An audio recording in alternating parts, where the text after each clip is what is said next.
Okay, everybody, in this graph we're going to be discussing the basic shape of the cotangent graph, and we are going to do so within the context of knowing already what the graph of tangent looks like. Okay, so that is, if I ever wanted to graph the graph of cotangent, it's very, very helpful to know what the graph of tangent looks like. So let's go ahead and start with the graph of tangent. So we say y equals cotangent of x is what we want to graph, therefore we're going to graph y equals tangent of x. A few things to note about both of these, and to start with, let's go ahead and list this. We know that tangent, using a ratio identity, is the same thing as sine of x over cosine of x. And using our reciprocal identities, then we would say, therefore, that cotangent of x would be cosine of x over sine of x. So as a quick side note, we're going to say this. Whenever we graph, say, tangent of x, it would be undefined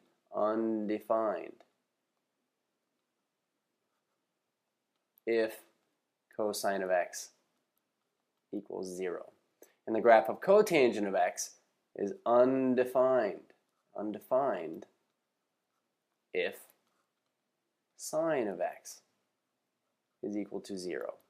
And that's because you can't divide by 0.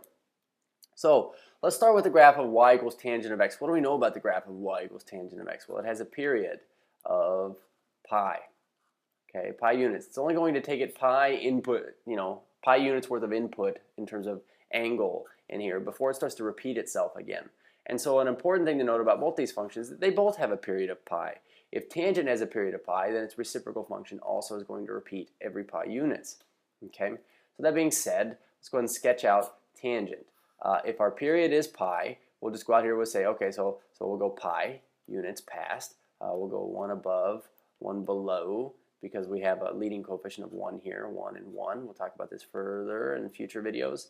But we say, okay, so pi units, we'll split that in half, call this pi halves, and then we'll split those quarters in half. So we say the graph of tangent of x. Well, what I know is this. Tangent of x, we said, is undefined wherever cosine of x is equal to 0. So where is cosine of x equal to 0? Well, we'll look at our unit circle here.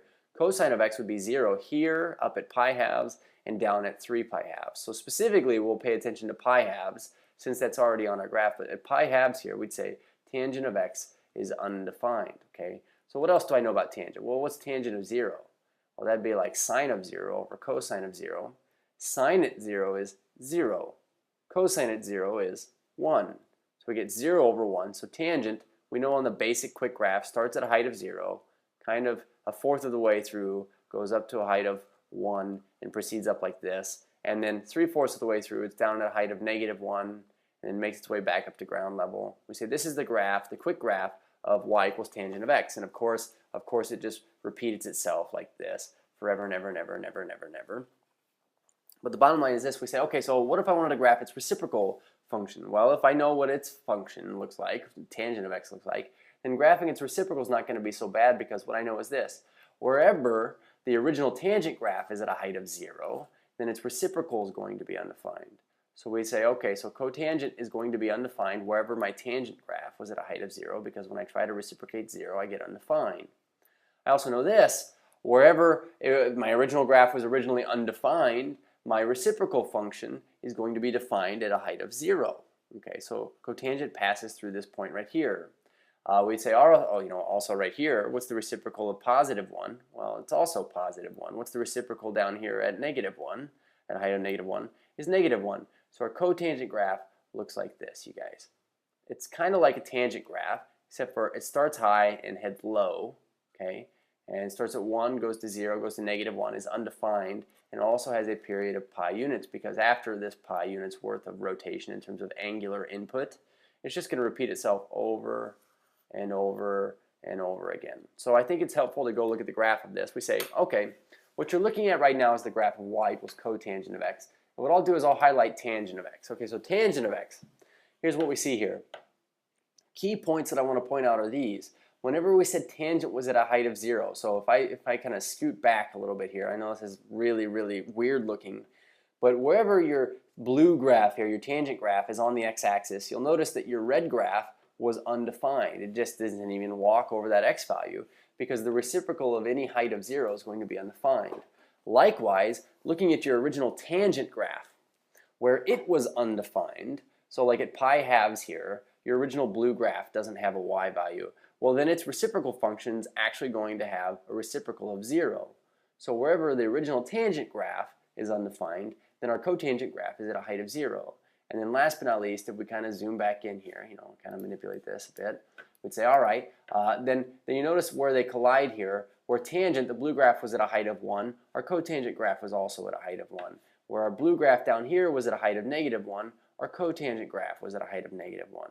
So that's kind of helpful and knowing how tangent looks when we want to find cotangent. Also this, we said, all right, well, thinking about cotangent, cotangent was equal to cosine over sine. And so whenever sine values are 0, we're going to get a cotangent graph that is undefined. And so it would also be helpful if we went back over to this graphing utility and said, well, what if we put in the graph of sine, which is this, of course, over a 2 pi period, starts on the ground, goes up, and then back down to the ground, and then -1, and then back up to the ground.